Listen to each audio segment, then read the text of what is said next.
Welcome to Grim and Whimsy. I am, of course, Dan Telfer, and if you listen real carefully, you can hear my cat Duncan knocking things over for no reason. I mean, does he want attention? Not really. He is just a fierce hunter who would like to be outside murdering all the birds in my neighborhood. No thanks. I also have coyotes in this neighborhood, and he's not quite that large. He's large, but not coyote large.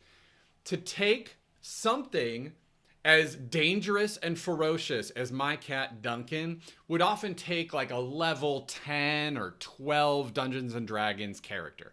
But let's say we want to make it a little easier to fight my cat Duncan, or, I don't know, an actual monster from Dungeons and Dragons. Today I'm going to talk about how to kind of scale down those big bad guys so you can at least make them like a big boss fight at the end of like a struggle for players when they're, like just starting out and kind of they want something special. There's a lot of baddies, and so I'm going to use a couple as an example that I think are particularly good for this conversation. A Veruza is where I'm going to start. Now, Veruza is in the new Dragonlance book, and pretty cool, kind of like scaly, reddy, draconian creature. The thing is, they're tough. They've got a lot of resistances. So they are resistant to acid, cold, fire, lightning, and thunder damage. That's too much for a low-level character. And let's say you want to use one of these guys.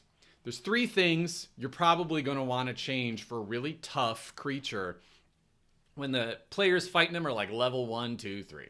And you want to start with those resistances and immunities. Now, we don't have to cancel all of these out, but let's say you've got it in your heart, it's set, you want to use this Veruza thing.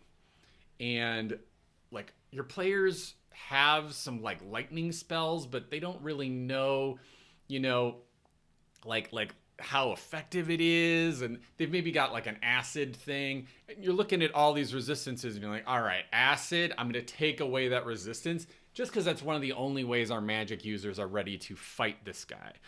And it could be fun to reduce the damage by half and show off how resistances work to these newer players, but I'm already doing it with the lightning. So why not take one thing away? And this is going to help the combat also feel like it has a normal pace. It can be kind of tough as a dungeon master to communicate to players why all of their attacks are only doing half damage. You kind of have to spell it out for them sometimes, and that can take some of the fun away, at least early on when people are trying to get invested in the game. So if you want to take something real evil and crazy and tough and scale it down, I like to start and make sure this thing doesn't have a ton of resistances or immunities, so nobody can even hit it. This can be especially wild if you pick a creature that has a resistance to all physical damage from non-magical items. You just hit it with a sword as hard as you can and nothing happens. That is not fair for at least one person in most Dungeons and Dragons parties, if not half or most of them. So think about that as a big sticking point. The second thing you probably want to fudge a little bit if you're bringing them down, scaling them down, is their hit points. Think of it this way. If your players are hitting for less than 10 points of damage each, and you got 5 players, that means less than 50 points of damage are going to be done per round, right? At best. And there's going to be misses. So probably bring that down to like 30 points of damage per round. Maybe there's one resistance you kept. Bring that down to maybe 25 points of damage per round. And then you're going to go, wait, 25 points of damage per round. This creature I want to use has 200 hit points. Okay. You get a sense of that fight would last forever, and you want to bring it, I would usually bring it down under 100 hit points at least.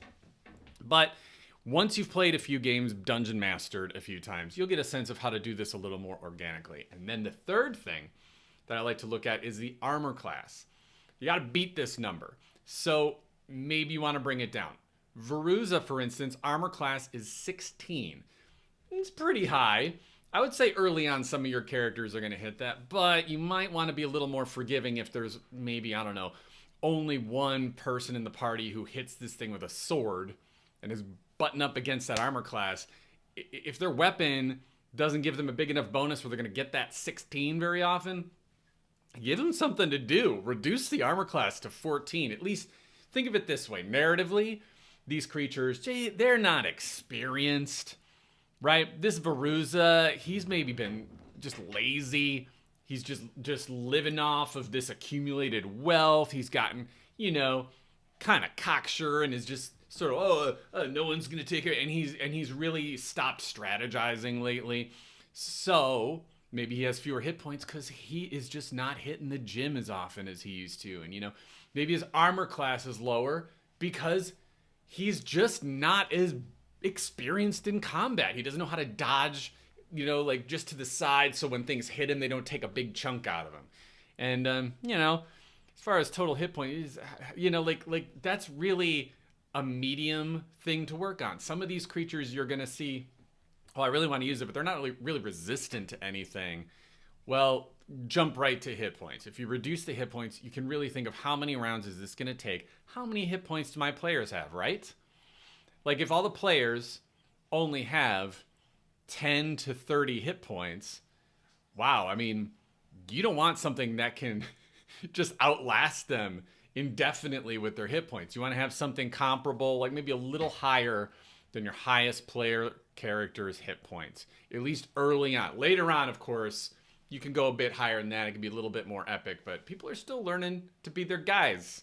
So try not to make it too hard on their guys. Now, there's also stuff like beholders. Beholders are really cool to use, but I mean, come on, like you're not always going to be able to just take a beholder down. Now, I tried doing this by having a beholder not just be this weird, oh, hello. Do you have thoughts on beholders, Duncan? He thinks it should be a big part of this boss conversation again. He's trying to remind me of not just big beholders, but beholder kin.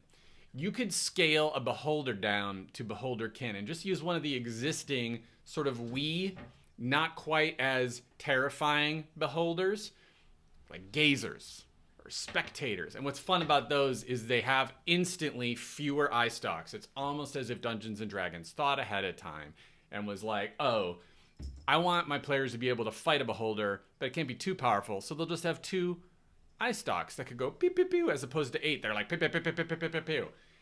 Pretty good strategy there. So I recommend always trying to research and see if what you already want is already out there. But let's say you're just, I gotta give them a beholder. They've been talking about how bad they want to fight one, and it could be like a lesser beholder, right? Again, like kind of a dumb one who's just been not kind of paying attention, like Thogus. I used a beholder named Thogus in season 3 of Nerd Poker, who was like running a local gang. He's what you would call an eye tyrant kind of beholder, who he's taking advantage of running a gang as opposed to being this paranoid beholder who thinks he's smarter than everybody and is afraid everyone's going to kill him, and they just sort of hide underground, which is what most beholders do. So this guy is just sort of like a jerky crime boss who is just living in an abandoned city hall and hiding under a blanket.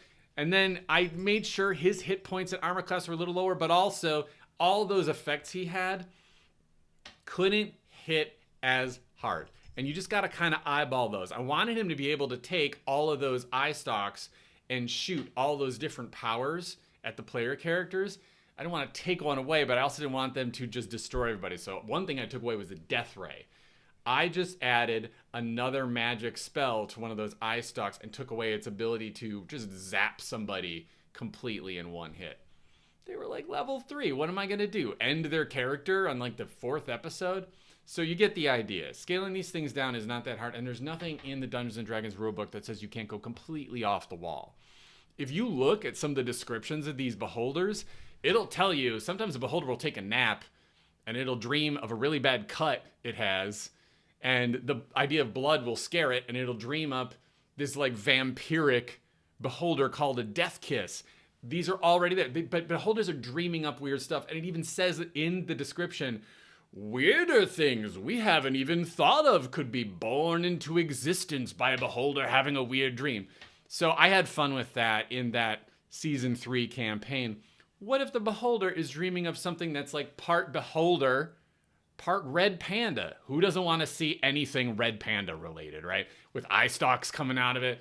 Oh my gosh, I cannot wait to take apart a bunch of miniatures, glue them together, and make a red panda with eye stalks. You know I'm going to do it. So think about how you get to do it as well. Your players will love this stuff.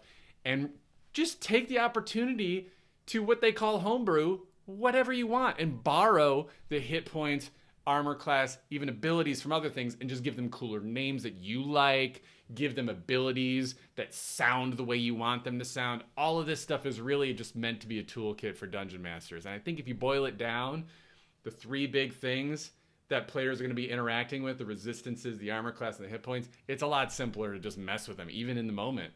You know, like let's say you're playing with people who are really sore losers and they're really just not looking forward to having their player get killed. Oh, suddenly the boss has 50 hit points instead of 250. You don't do that unless you're running a game for your boss and his family, but you get the idea. You have a lot more power than you might already think you do, so have fun with it. And hey, if you had fun with this video, please head on over to patreon.com/Grim and Whimsy. I try to post all kinds of stuff like extra videos. We've got a book club right now where we're reading a book together. And yeah, I'll post some of my bigger projects, development milestones, where I am going to put out a Nerd Poker Dungeons & Dragons module eventually. I would love to have you over there.